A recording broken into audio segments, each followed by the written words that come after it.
So throughout this assignment 2, we're learning how to create a video and how to use Premiere Pro and Media Encoder for video and audio production. So rather than sort of just displaying the videos, I'm going to show people how I'm actually making them and what uses you can find for your own projects.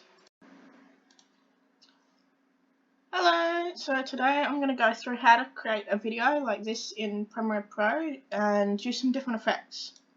So we're going to go File, New Project, label it. So I'm going to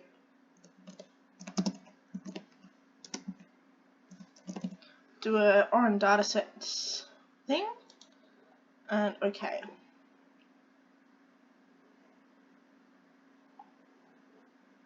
I'm just going to delete everything that's in there because we don't need that right now. Cool, so you'll have this page when you come open. Why is it not opening? So the purpose is just show you the different videos. I've put them separated on different tabs, and then you can play them, you can drag them forward and things like that. You might notice that your video doesn't have sound depending on what program you're recording in, and that is really easy to fix. So I will show you how to do that. So to get sound into your documents, you might need to bring up Media Encoder, which is another program by Adobe. We're going to select all and drag them into the queue, and then they'll come up with ready. You just play them all and they'll then transfer into MP3 files. So if they don't come up as MP files, you can then change it to render in different, you can change it to render with different files. So if you, okay, I might need to bring a new one in. So through here, so before you click ready and done, you can change to which file type. If you're just wanting the audio, click MP3, and then there's the different bit rates. So depending on if you want it low quality or high quality, most of the time it'll work at the 128, and then click done. And you'll see them pop up as little MP3s into your folder where you've just selected. Once we've got those audio clips, it's really easy to select them in your folder and drag them in, or that didn't want to work, or right click, import, and select them all in there.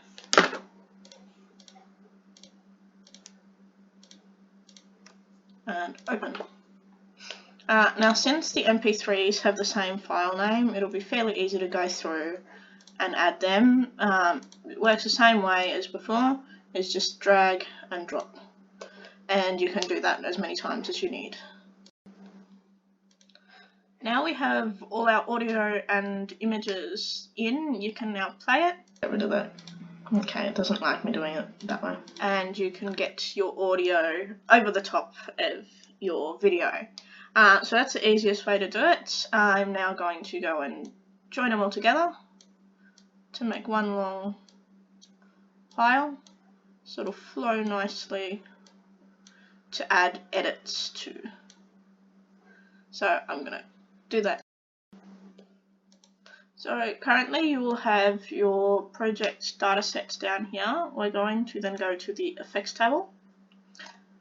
I'm going to go into video transitions, dissolve, and film dissolve. So we're going to drag and drop that. So when you include the FXs, I am now showing a different video on how to dissolve. So using the film dissolve, you can get different effects between each video. So as it changes, and especially if you're putting text over, you can see how they dissolve between videos and in and out to have a more transition vibe.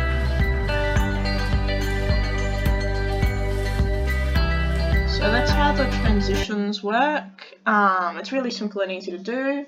As in your effects, transitions, dissolve, and film dissolve is the one you want to be using. So in the end, you'll have your whole video sequence. So you might have a title page at the front, you have all your audio and video in the middle, and you might have a little ending credits at the end. All of that works together really well. So the videos had to be within 10 minutes. So there we go. And then to export, so we're just going to save first, Control Save. We're going to go to File, Export Media.